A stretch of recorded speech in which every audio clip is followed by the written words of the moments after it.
These are devotions for people at a social distance. Do you ever feel the temptation to rejoice when you hear about something really bad that's happened to someone who has done something really bad or really stupid? When right wing radio hosts who have been railing against vaccines and masks come down with COVID, end up in hospital, many of whom have died. Do you feel that little twinge of joy when political jurisdictions, that resist sensible measures against the spread of the vaccine, see it grow out of control, and we see people, the hospitals and ICUs overwhelmed with patients? Do you feel a little, righteous joy? Um, I think it's a temptation. I think we all might feel that little twinge. And I thought about that this morning as I read from the book of Obadiah in my devotions. Obadiah, verse 12. Uh, but you should not have gloated over your brother on the day of his misfortune. You should not have rejoiced over the people of Judah on the day of their ruin. You should not have boasted on the day of distress.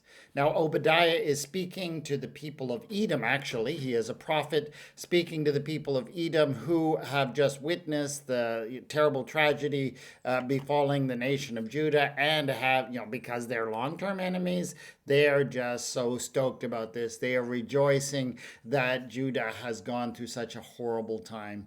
And the prophet rebukes him and says, you shouldn't have rejoiced over this. You shouldn't have gloated. You should not have entered the gate of my people on their day of calamity. You should not have joined in the gloating over Judah's disaster on the day of his calamity.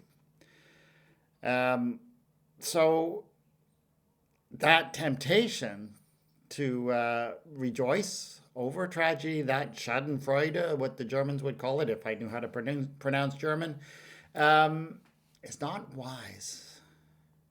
And it's not wise for a number of reasons, but I think Obadiah goes on to say, for the day of the Lord is near against all nations. As you have done, it shall be done to you. Your deed shall return on your own head. For as you have drunk on my holy mountain, all the nations around you shall drink. They shall drink and gulp down, and shall be as though they had never been. It's because we are not alone. We are all, we're not feeling it so much these days as we did in the early days of the pandemic, but we really are in all in this together.